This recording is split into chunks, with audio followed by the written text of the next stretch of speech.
Welcome to news wise. मैं हूं आरिफा नूर। नाजरीन, इलेक्शंस में चंद ही दिन बाकी रह गए हैं।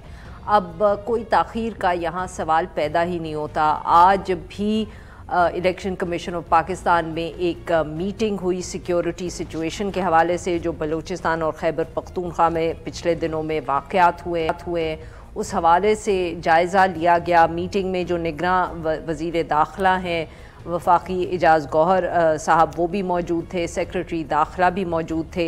इजलास के बाद गुफ्तगू में एक दफ़े फिर निगरान हुकूमत के जो मेंबर्स हैं उन्होंने ये कंफर्म किया कि इलेक्शन जो है 8 फरवरी को ही हो रहे हैं। कोई इब्हाम अब नहीं रह जाना चाहिए और ना ही ये सवाल उठना चाहिए कि क्या इनमें ताख़ीर फिर हो सकती है। ये जो आज का इजलास था, ये ऑब्वियसली जो पिछले दिनों में कुछ वाक़यात हुए हैं बलूचिस्तान खैबर पख्तूनख्वा में, जिसमें खैबर पख्तूनख्वा में जो एक इलेक्शन के उम्मीदवार थे उनकी हलाकत का भी वाक़या जो है वो इन्वॉल्व है, उसके बाद ये इजलास तलब किया गया था। अब जबकि इलेक्शंस इतने करीब हैं तो हम भी कोशिश कर रहे हैं कि प्रोग्राम में हम आपको डिस्कस करें डिस्ट्रिक्ट्स जहां इलेक्शंस ड्यू हैं और वहां किस पार्टी या किस उम्मीदवार की जो सूरत हाल है या पोजीशन है वो बेहतर है। इसी हवाले से आज हम बात करेंगे साउथ पंजाब के कुछ डिस्ट्रिक्ट्स का। हम जिक्र करेंगे मुल्तान, लोधरा, राजनपुर, मुजफ्फरगढ़, डेरा गाजी खान।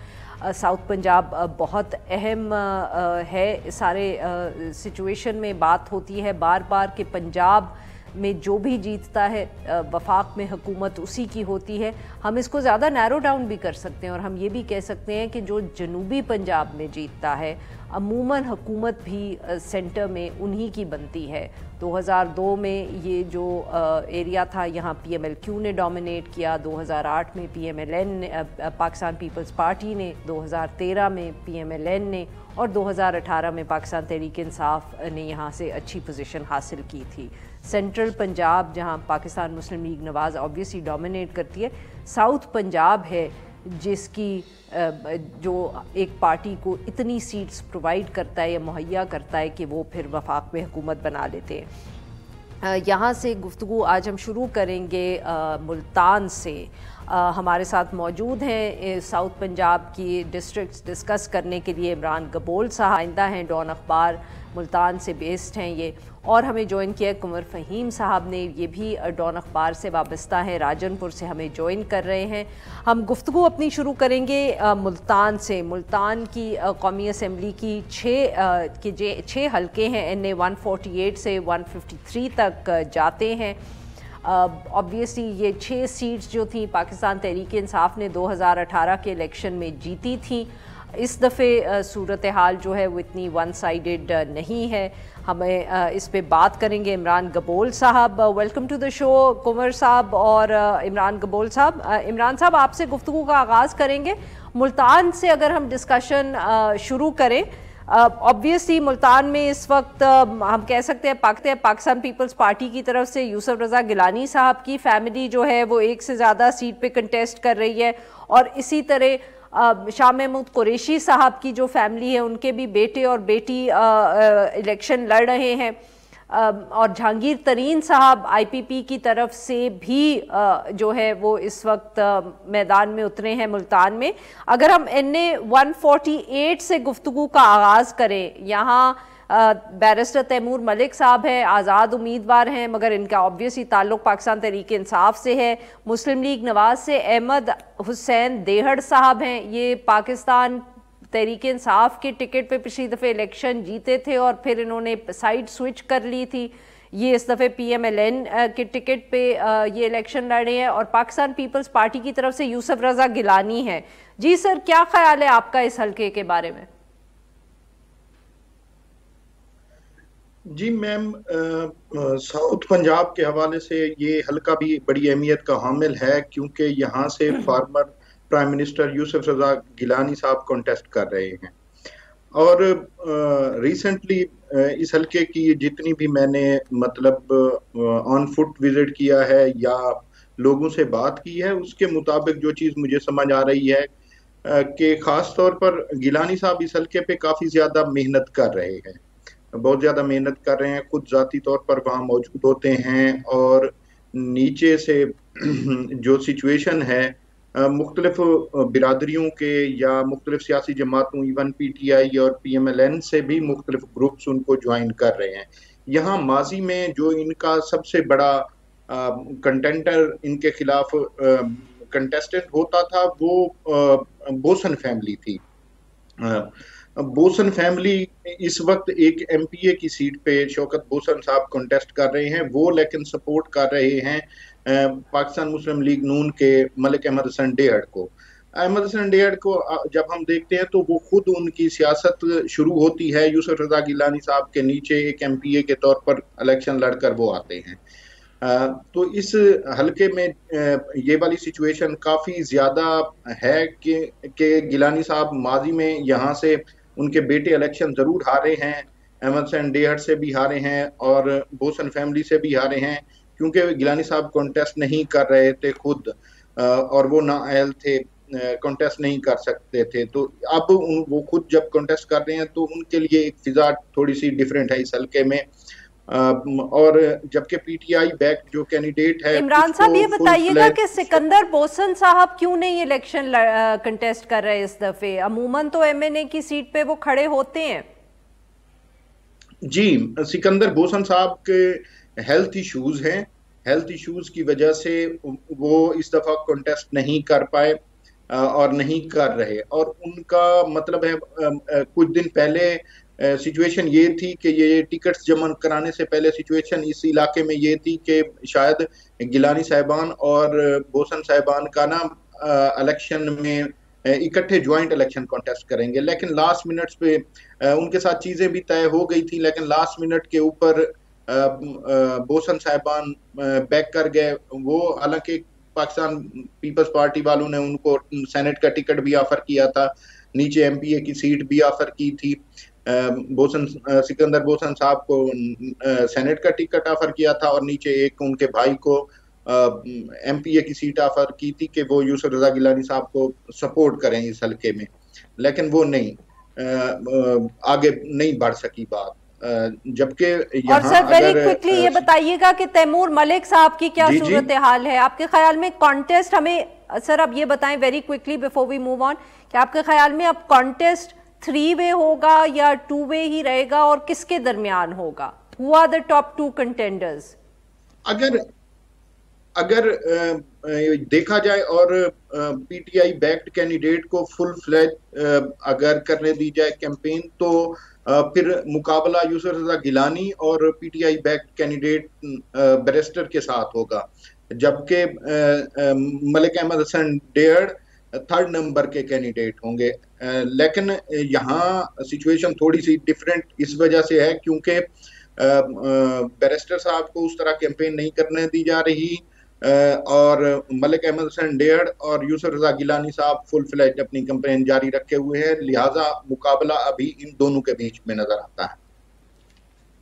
सही। अच्छा सर, अब NA 149 पे आ जाएं। आमिर डोगर साहब हैं, पाकिस्तान तहरीक इंसाफ से इनका ताल्लुक है, 2 दफ़े मेरे ख्याल में पहले ये सीट जीत चुके हैं और उनके सामने जहांगीर तरीन साहब हैं, जिसकी वजह से PMLN ने कैंडिडेट भी नहीं खड़ा किया इस नशिस्त पर।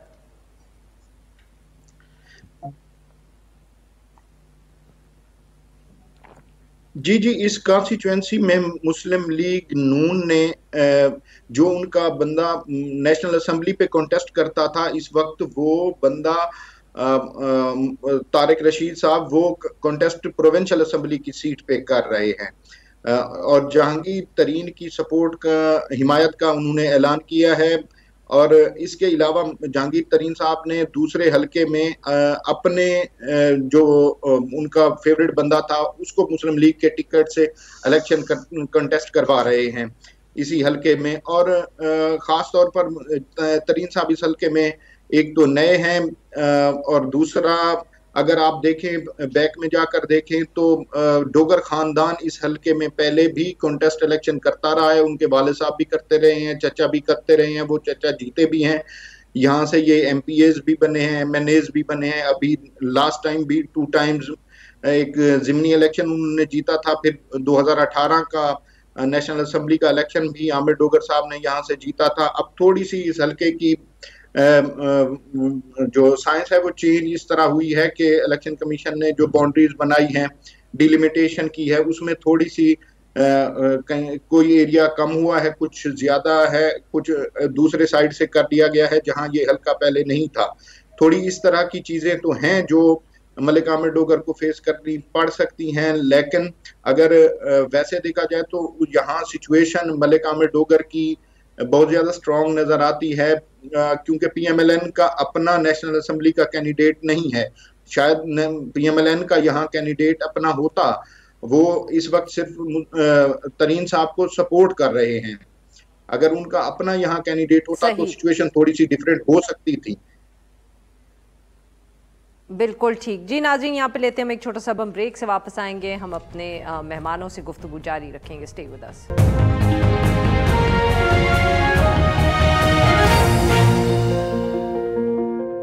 वेलकम बैक नाजरीन। हम गुफ्तगू कर रहे हैं आमिर खाकवानी साहब ने, ये भी सीनियर तज्ज़ियाकार हैं, सहाफ़ी हैं, इन्होंने भी हमें ज्वाइन किया इमरान कबूल साहब से और कुमर फ़हीम साहब से। और हम बात करें मुल्तान के हवाले से, जिस पे गुफ्तगू करेंगे इमरान कबूल साहब और आमिर खाकवानी साहब। जी सर, हम डिस्कस कर रहे थे, 2 हल्के हमने डिस्कस कर लिए, अब हम बात करेंगे NA 150 की। यहाँ से ज़ैन कुरैशी साहब, शाह महमूद कुरैशी साहब के बेटे हैं और इनके सामने मुस्लिम लीग नवाज़ की तरफ से जावेद अख्तर साहब हैं। जी आमिर साहब, आपसे गुफ्तगू शुरू करते हैं। इस हल्के में क्या देख रहे हैं आप? अच्छा, यहाँ पे जावेद अख्तर अंसारी साहब के बारे में ये आप ध्यान में रखें कि ये पिछली बार मखदूम शाह महमूद कुरैशी साहब के साथ नीचे MPA थे, यानी PTI के MPA थे, और उनकी वजह से कुरैशी साहब को काफी फायदा हुआ था। इस हल्के में अंसारी वोट काफी बड़ा वोट है, अच्छा खासा अंसारी वोट है। इस दफा ये PMLN के कैंडिडेट है, क्योंकि पिछली बार हुआ ये था कि इस हल्के से शाह महमूद कुरैशी जीते थे और उनके पीछे सलमान नईम से हार गए थे शाह महमूद कुरैशी साहब, लेकिन अंसारी साहब को फायदा हुआ था। लेकिन इसमें एक और कैंडिडेट राना महमूदुल हसन भी हैं, तो इस दफा पाकिस्तान पीपल्स पार्टी से लड़ रहे हैं। मुस्लिम लीग नून के बड़े पुराने हैं, 1-2 बार MP MLA भी रहे हैं, सेनेटर भी थे, और राना साहब भी एक अच्छे कैंडिडेट हैं इस हल्के में। मेरा ख्याल है, जहाँ से मेरी मालूमात है, ये राना महमूदुल हसन भी, क्योंकि ज़ैन कुरैशी के बारे में ये कहा जा रहा है, वहाँ लोकल सारे लोग, आपकी भी जो रिपोर्टर्स हैं वो उसको शायद कंफर्म करें कि उनको कंपेन नहीं कर रहे, वो कंपेन नहीं करने दी जा रही है, जिस तरह भी सूरत हाल पंजाब के सब जगहों पे चल रही है, कंपेन नहीं कर, उस तरह नहीं कंपेन कर पा रहे। तो वो एक बड़ा एक डिसएडवांटेज उससे तो PTI कैंडिडेट्स को हर जगह है और ज़ैन कुरैशी को भी है। तो राना महमूदुल हसन के आने से पाकिस्तान पीपल्स पार्टी का ये कैंडिडेट और जावेद अंसारी का ये एक अच्छा कंटेस्ट है, ये यानी 3 लोगों में है, सिर्फ 2 में मुकाबला नहीं है। तो मेरा तो ख्याल है यहाँ पे जावेद अंसारी साहब को थोड़ा सा एज है। बिल्कुल ठीक। इमरान साहब, आप यहाँ कुछ ऐड करना चाहेंगे before we move on to the next हल्का? जी, मैं सिंपल इतनी बात करूंगा कि राना बिरादरी, राना महमूदुल हसन के मुल्तान में पीपल्स पार्टी में शमूलियत के बाद मुल्तान शहर जो सिटी का एरिया है, जहां पीपल्स पार्टी बहुत कम नजर आती थी, वहां इस वक्त पीपल्स पार्टी की बहार, झंडों की बहार की सूरत बनी हुई है। और मुस्लिम लीग को इस पूरे सिटी में खास तौर पर जो काफी अरसा मुस्लिम लीग का गढ़ रहा है, वहां पर इस वक्त शदीद मुश्किलात का सामना है, क्योंकि एक तो राना साहिबान भी क्विट कर गए हैं और दूसरा जहांगीर तरीन साहब को उन्होंने शहर की एक और सीट देनी पड़ी, जिसकी वजह से जो मोमेंटम बनना चाहिए मुस्लिम लीग नून का, जैसे अभी खाकवानी साहब कह रहे थे कि जावेद अंसारी एक स्ट्रांग कैंडिडेट हैं, मुझे नहीं लगता कि जावेद अंसारी इतना ज्यादा स्ट्रांग वो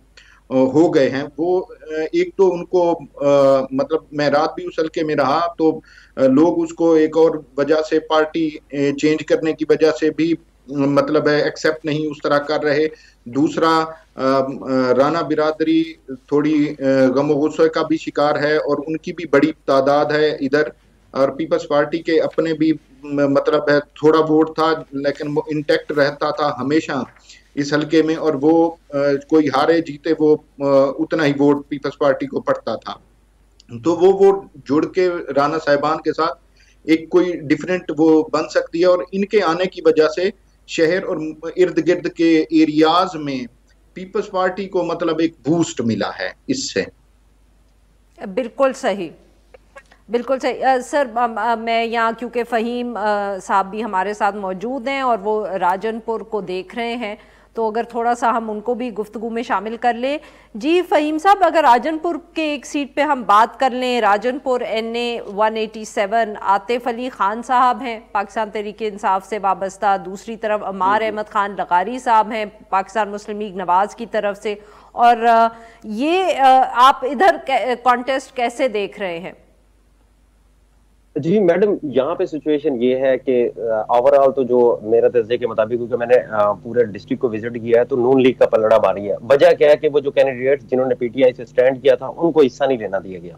और जो इसमें जो मेन है सरदार नसरुल्लाह दरीशक, जो कि 70 की दिहाई से इस वक्त तक इलेक्शन लड़ते और जीतते आ रहे थे, वो चीफ जो है सूबाई असम्बली भी रह चुके हैं, वजीर खुराक, वजीर कानून तक वो रह चुके हैं, उनको जो है इस वक्त इलेक्शन में हिस्सा लेने नहीं दिया गया। ना वो, बल्कि उनके हसनैन बहादुर दरीशक, उनके जो बेटे हैं जबकि अली रजा दरीशक, उनको भी हिस्सा लेने दिया गया। तो मैदान जो है साफ है। जो आतिफ दरीशक ये DG खान से अब राजनपुर आए हैं, तो इन्होंने मूव किया, और साथ अहमद अली दरीशक। ये सिचुएशन एक सीट की नहीं है, तीनों 2 सीट जो NA की है, जिसमें 187, 188 पे यही सेम सिचुएशन है, जबकि 187 पर जो है मुकाबला है जिसमें रियाज मजारी और सिर्फ शमशेर मजारी के माबैन, जो कि PTI के हिमायत याफ्ता भी हैं और साथ ही वो आजाद हैसियत से हैं, तो वहां पे पाकिस्तान मुस्लिम लीग नून को मुकाबले का सामना है। अच्छा, मैं यहाँ पे थोड़ी सी सियासत हमारे DG खान क्योंकि डिवीजन की डिस्कस करता चलूं कि DG खान डिवीजन राजनपुर और तोसा तक लगा लें तो यहाँ पर इन सरदारों का राज है, जिसमें ये ट्राइब शामिल है, जिसमें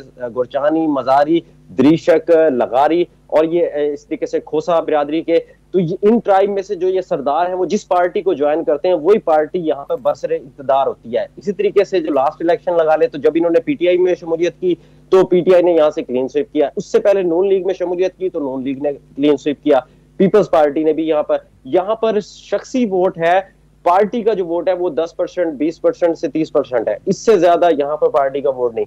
अब अगर आप बात कर ले ओवरऑल जिले की, तो यहाँ जिले के अंदर आप ये देख लें कि 3 सीटें हैं। साबिक डिप्टी स्पीकर जो कि पंजाब असेंबली थे, शेर अली गुरचानी, नून लीग के दौरे हुकूमत में, उनको और उनके वालिद समेत 2 भाइयों को, यानी PP की 3 टिकटें उनको एट अ टाइम मिल चुकी है, और तीनों वो विनिंग पोजीशन में, क्योंकि उनके मुकाबले में कोई ऐसा उम्मीदवार ही अब नहीं छोड़ा गया कि जो उनके मुकाबले में आ सके। तो अब मिर्जा, इस तरीके से अगर हम शेरली गुरचानी का मुकाबला करवा लें तो PTI के जो हिमायत याफ्ता है मिर्जा शहजाद हुमायूं है, जबकि उनसे ज्यादा PPP की जो शाजिया आबिद है वो शायद वोट ज्यादा ले जाए। तो खामोश वोटर उस दिन क्या कर लेगा वो तो उसके बाद ही पता चलेगा। अगर मैं ओवरऑल जिले की बात कर लूं तो हमारे जिले के यहाँ पे तकरीबन 11,40,000 के करीब वोटर्स हैं, जिसमें 6 लाख मर्द हैं, खवातीन हैं, और जबकि 667 जो है हमारे पोलिंग स्टेशन है। 104 आजाद। नाजरीन, यहाँ पे लेते हैं हम एक ब्रेक और एक से वापस आएंगे, अपने मेहमानों से गुफ्तगू जारी रखेंगे।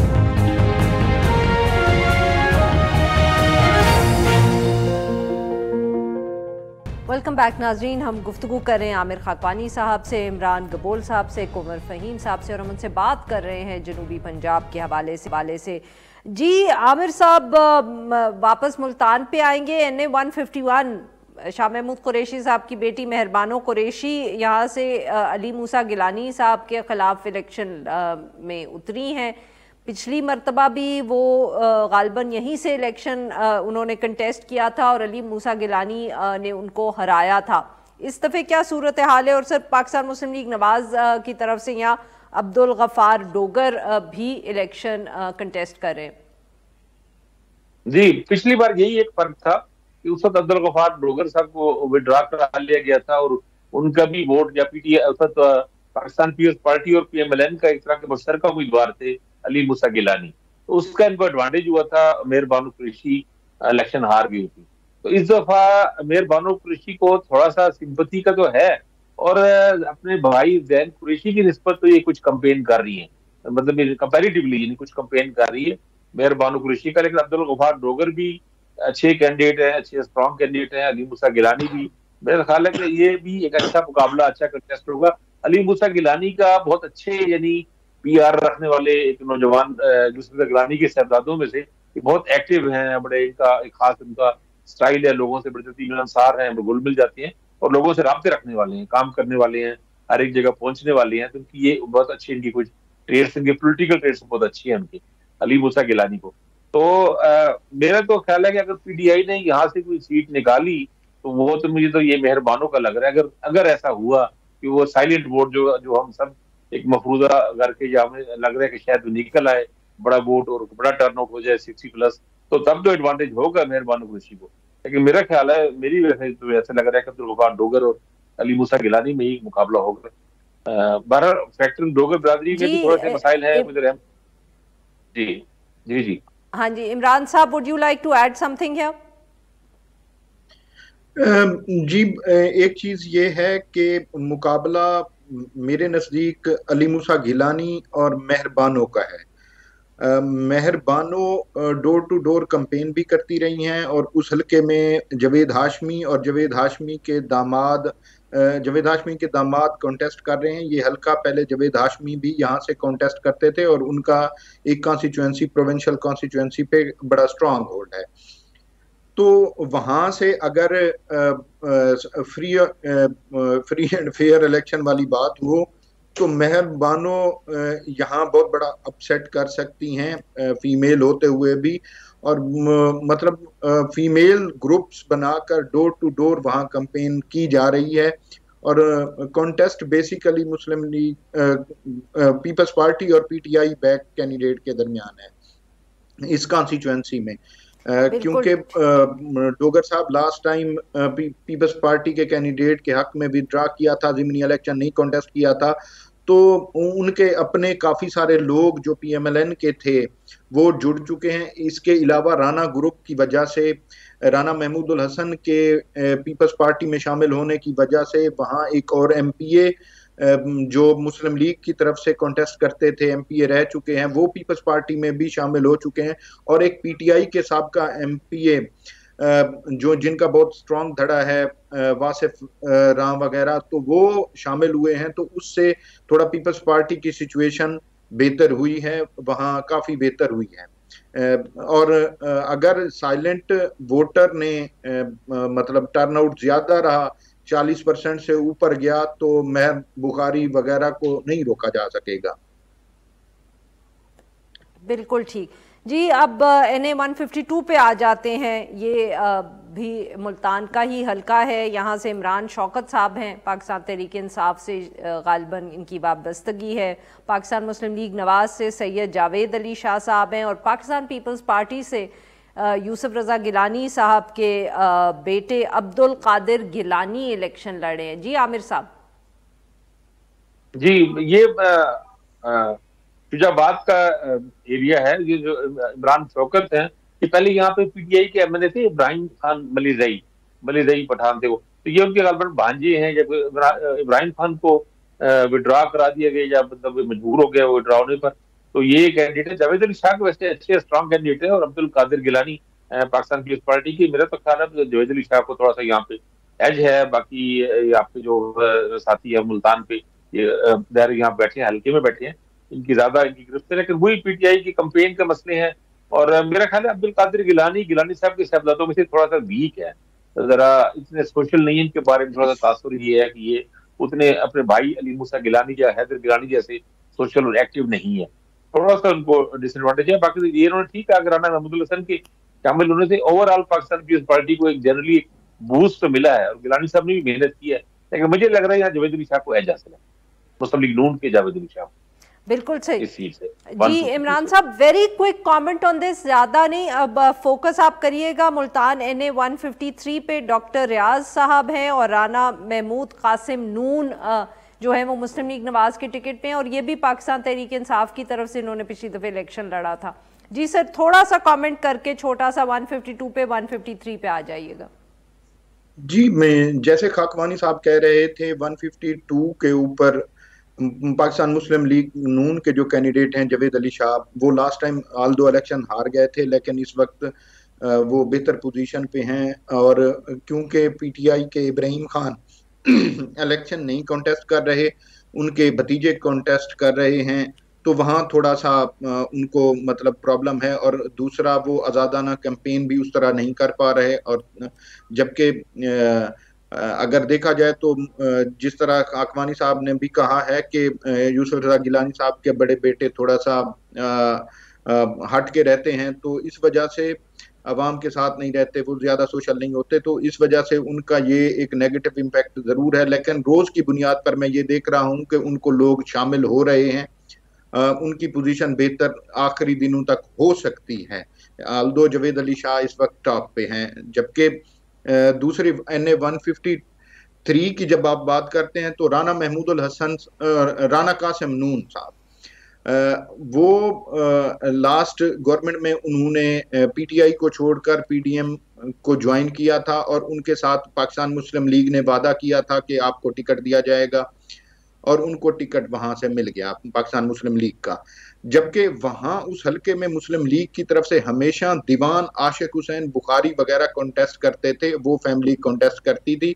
अभी भी वो कॉन्टेस्ट आज़ाद के तौर पर कर रहे हैं, उनको अपनी जाती हैसियत में कर रहे हैं, वो भी कर रहे हैं, और उनके बेटे भी एक MPA की सीट पे कर रहे हैं। डॉक्टर लांग साहब जो हैं, हाँ, अगर PTI का कोई बैक्ड कैंडिडेट है, वो उनका कोई पीछे सियासी बैकग्राउंड इस तरह का नहीं है कि वो इन दो फैमिलीज में मतलब है जो रिवायती हरीफ हैं दीवान और नून फैमिली, इनमें कोई दरार एक बड़ी डाल सकें PTI के कैंडिडेट, अगर कुछ भी हो। उसके अलावा लांग फैमिली नीचे जो MPA के कैंडिडेट हैं राना कासिम नून के नीचे ही कॉन्टेस्ट कर रहे हैं, नगमा मुश्ताक लांग वगैरह, जो लांगों की सबसे बड़ी फैमिली है, वो मुस्लिम लीग को सपोर्ट कर रही है। वहाँ अगर दीवान आशिक साहब भी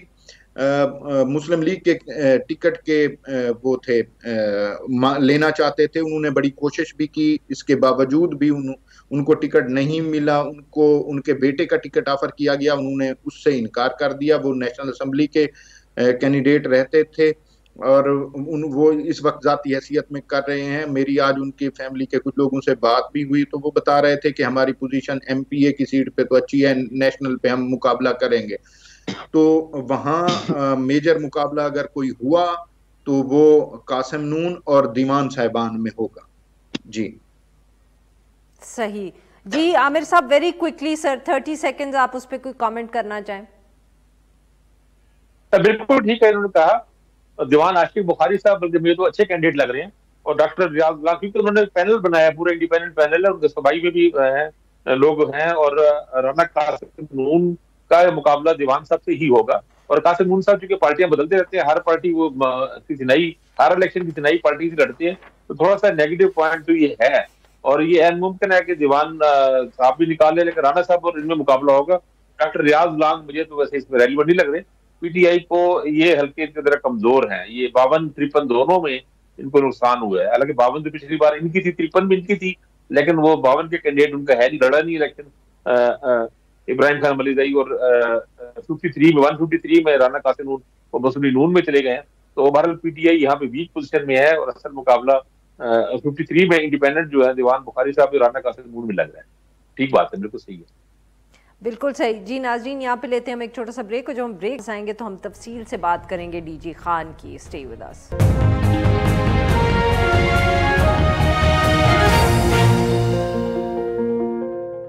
वेलकम बैक नाजरीन। अब हम बात करेंगे डेरा गाजी खान के हवाले से। डेरा गाजी खान में 3 सीट्स हैं, NA 184, NA 185 और NA 186, और यहाँ से ऑब्वियसली पाकिस्तान तहरीक इंसाफ से जो वाबस्ता जरताज गुल साहिबा पिछली दफ़े भी इलेक्शन जीती थी, वो इस दफ़े भी मैदान में हैं।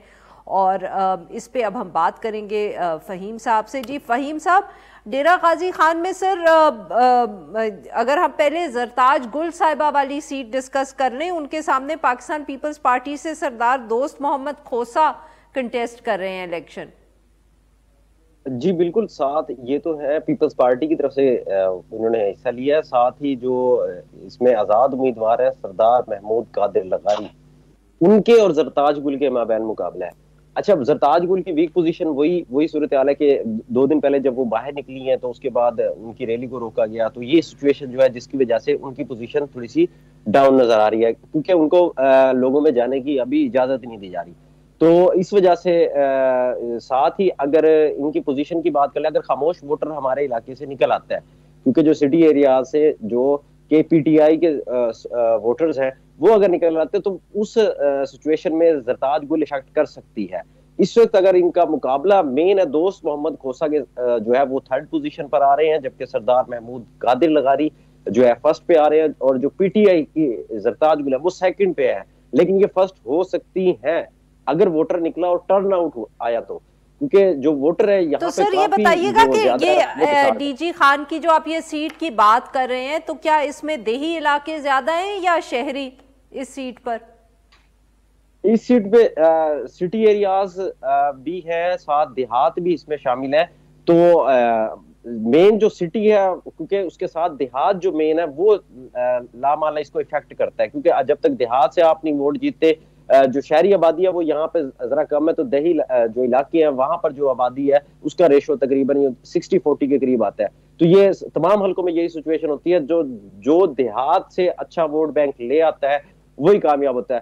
तो जरताज गुल जो पिछली दफा जब इलेक्शन जीती थी तो एक तो पीटीआई का जोर था, दूसरा जो है लगारी और जो खोसा, इनसे तंग जो लोग थे उन्होंने, चाहे वो देहात से थे चाहे वो शहर से थे, उन्होंने इसलिए पीटीआई को सपोर्ट किया था। लेकिन सरताज गुल के ओवरऑल अगर काम की बात कर ली जाए तो कोई ज्यादा हमें इनका वर्क नहीं नजर आया। अब जो एक हवा चली हुई है, जो वोटर है वो जो चाह रहा है, अगर वो खुलकर तो सामने नहीं आ रहा, अगर वो वोट देगा, वो चाहे वो गुस्से में दे या जिस भी अंदाज में दे, तो देन उसका इफेक्ट इस सीट पर जो है NA 185 पर हो सकता है। जरताज गुल मुकाबले वाली कंडीशन में आ सकती है, लेकिन अभी जरताज गुल जो है वो 2nd पोजीशन पर है। ठीक, बिल्कुल ठीक। अच्छा सर, अब अगर हम बात कर लें डीजी खान NA 186, यहाँ से of course Pakistan Muslim league Nawaz की तरफ से सरदार अवैस खान लगारी साहब खड़े हुए हैं, पाकिस्तान तहरीक इंसाफ से वाबस्ता है मेहर सज्जाद चीमा साहब, और पाकिस्तान पीपल्स पार्टी की तरफ से मीर शहरियार तालपुर हैं। जी अच्छा, यहाँ पे अगर देख लें तो जो वाज़े जो बढ़तरी अक्सरियत जो नजर आ रही है, अगर 60-40 का किया जाए तो मेन मुकाबला यहाँ पर अवैस लगारी और पीटीआई के मेहर सजाद चीना में है। लेकिन मेहर सजाद चीना की वही कंडीशन है कि यहाँ पर कोई ऐसा कैंडिडेट नहीं था जिसको जो है टिकट जारी किया जाता है। ये एक नया चेहरा है, एक वर्कर क्लास का बंदा है, तो ये सामने आया, तो वो उस तरीके से ना ही ये लोग कंपेन कर पा रहे हैं, ना ही जो है इनकी इतनी कोई पॉपुलैरिटी है जिसमें अगर कहा जाए कि भाई ये किसी विनिंग पोजीशन में आ सकते हैं। तो यहाँ पर क्लियर कट जो है मुस्लिम लीग नून के जो है अवैस लगारी इनको वाजे यहाँ पर जो है बढ़तरी इस वक्त तक तो जो ग्राउंड सिचुएशन है उसमें हासिल है। जो वोटर है वो तकरीबन कुछ हवा का रुख भी देख रहा है कि जिस तरीके से उनको यहाँ पर नजर आ रही है कि जी नून लीग पूरे डिवीजन के अंदर जो है यहाँ पर वाज़े अक्सरियत है, और जो जब उम्मीदवार जीतता है, असल में यहाँ पे पार्टी से ज्यादा उम्मीदवार को देखा जाता है। जब वो उम्मीदवार जिस पार्टी में होता है तो वो उसको सपोर्ट करते हैं, तो उनको पता है कि अगर अवैस लगारी बनता है तो उनके जो काम है वो अगर होते हैं तो वो अवैस लगारी को सपोर्ट करते हैं। तो इस हवा की वजह से जो इनके चेयरमैन हैं जो पीटीआई के साथ जो मौजूद थे, जो पीपल्स पार्टी के साथ थे, तो वो उस हवा को देखते हुए इनकी तरफ मूव कर रहे हैं, जिसकी वजह से इनकी पोजीशन जो है वो काफी स्ट्रॉन्ग दिखाई दे रही है। और सर अब हम डीजी खान 184 की बात करेंगे। यहाँ अली मोहम्मद खलूल साहब हैं, पाकिस्तान तहरीक इंसाफ से इनकी वाबस्तगी है। मुस्लिम लीग नवाज की तरफ से अब्दुल कादिर खान खोसा साहब जी, और साथ इसके अंदर ये आजाद हैसियत से हैं साबिक गवर्नर पंजाब जुल्फकार खोसा। तो यहाँ पे मुकाबला 2 कैंडिडेट्स में नहीं 3 कैंडिडेट्स में हम इसमें लगा सकते हैं। इसके अंदर जो मेन मुकाबला है वो अब्दुल कादिर और जुल्फकार खोसा के माबैन हो सकता है। जो अगर हम ओवरऑल रेशो की बात कर लें तो तकरीबन अब्दुल कादिर जो है वो तकरीबन 40% और फिर आजाद जो है गवर्नर पंजाब जो साबिक जुल्फकार खोसा है, क्योंकि उनका ट्राइब भी थोड़ा सा इससे मुल्क होता है, तो उनका भी 30% के करीब, 20% जो है पीटीआई की जो अवामी राय है। क्योंकि मैंने अवाम के अंदर जाके मैंने टोटल यहाँ पे जब सर्वे किया है, वोटर से डोर टू डोर कोशिश की है बात करने की, तो उस दौरान जो वोटर है जो पीटीआई का खासतौर पर वोटर है, मैडम सबसे पहले तो ये बता दूं कि वो बताने को तैयार नहीं है, वो खामोशी से वो कहता है जी इलेक्शन डे पे हम बताएंगे। तो उस हिसाब से अगर देखा जाए तो यहाँ पर जो पीटीआई की सीट है वो तकरीबन 3rd पोजीशन पर आ जाती है। जो मेन मुकाबला है वो इसमें अब्दुल कादिर खोसा और गवर्नर पंजाब जो साबिक रह चुके हैं जुल्फकार खोसा, उनके माबैन यहाँ पे हमें नजर आ रहा है। जी बिल्कुल ठीक। आमिर साहब वेरी क्विकली सर, थोड़ा सा वक्त है, अगर आप लोधरा की बात कर लें, जहांगीर तरीन साहब और पाकिस्तान मुस्लिम लीग नवाज के जो कांजू ग्रुप है, मुकाबला उन्हीं के दरमियान है यहाँ, या यहाँ भी कोई और पार्टी जो है हम कह सकते हैं कि मुकाबले में है? नहीं, वो वहां पे आपने जिस सीट की बात की वहां असल मुकाबला बिल्कुल आप सही कह रहे हैं, सदीक खान बलोच का वहां पे है मुकाबला इनके साथ, जहांगीर खान तरीन के साथ। वहां पे पीर इकबाल शाह कैंडिडेट खड़े हुए थे, लेकिन वो फिर बाद में विड्रॉ हो गए, तो उसकी जगह उन्होंने वहां पे पीटीआई की कैंडिडेट, वहां पे खातून वकील है, एडवोकेट है, इफत सोमरू, और पीटीआई की वर्कर खातून है, बड़ी एक्टिव है, लेकिन ज़ाहिर कंपेन बिल्कुल भी नहीं करने दी जा रही। तो असल मुकाबला सदीक खान बलोच का जहांगीर तरीन के साथ ही होगा, क्योंकि सदीक खान बलोच को अब्दुर्रहमान कांजू, जो कांजू शहीद कांजू ग्रुप के नाम से जो पूरे जिले में अपना वो कैंडिडेट खड़े करते हैं, मुस्लिम नून के हैं, अब्दुर्रहमान कांजू दूसरी सीट पे इलेक्शन लड़ भी रहे हैं, तो वो उनको सपोर्ट हासिल है। और जहांगीर तरीन को अच्छी खासी मेहनत करनी पड़ेगी सीट निकालने के लिए, खासी मुश्किल में है, इसलिए तरीन साहब ज्यादा जोर अपना मुल्तान के हल्के में लगा रहे हैं। तो वहां पे सदीक खान बलोच, क्योंकि होता ही है कि वहां पे तमाम एंटी जहांगीर तरीन फोर्सेज इकट्ठी हो जाती हैं। पहले भी आपको याद होगा, जब जहांगीर तरीन के साहबजादे अली तरीन इलेक्शन आ रहे थे, इलेक्शन में जब जहांगीर तरीन आयल हुए थे, तब ये प्रोग्राम था, पीर इकबाल शाह को खड़ा किया गया था, और पीर इकबाल शाह को अब्दुर्रहमान कांजू की भी सपोर्ट थी उसमें, और सदीक खान बलोच की भी सपोर्ट थी, पीर इकबाल शाह का अपना भी फैमिली बैकग्राउंड और उनका काम था। तो लोधरा में मुश्किल हो गई थी और अली तरीन इलेक्शन हार गए थे। तो जहांगीर तरीन साहब इसे बताता है, उन्होंने कोशिश की, ज्यादा मेहनत की है, काफी सारे लोकल फैक्टर्स हैं बहुत सारे, वहां पे पैसा वैसा भी खर्च जाहिर कर रहे हैं, तो लेकिन काफी टफ मुकाबला है वहां पे, काफी मुश्किल मुकाबला है। और अब्दुर्रहमान कांजू साहब जो है, कांजू ग्रुप जो है वो काफी स्ट्रांग है उनका, और पिछले 2-3 इलेक्शन उन्होंने जीते हैं, और वो काफी उनका होल्ड है एक लिहाज से। तो मेरा ख्याल है वहां पे जी। इमरान कबूल साहब, आप कुछ ऐड करना चाहेंगे लोधरा के बारे में? जी, मैं जरूर ऐड करूंगा। लोधरा डिस्ट्रिक्ट में 2 नेशनल असेंबली की कॉन्स्टिट्यूएंसीज हैं, 154 एंड 155। 154 से अब्दुर्रहमान खान कांजू कंटेस्ट कर रहे हैं, और उनके मुकाबले में फराज नून साहब कंटेस्ट कर रहे हैं, पीटीआई बैक्ड हैं, और इन दोनों के दरमियान बड़ा टफ मुकाबला देखा जा सकता है। आल्दो कांजू साहब अहेड हैं, इस पे थोड़ा आगे जा रहे हैं, और जो नून साहब हैं वो कोई कमजोर कैंडिडेट नहीं है, वो माजी में भी बन चुके हैं, और उन्होंने हमेशा टफ टाइम दिया है कांजू साहिबान को। तो वहाँ बेसिकली इन दो के दरमियान मुकाबला है, जबकि पीपल्स पार्टी का भी एक कैंडिडेट है, वो गिनने के बराबर नहीं है।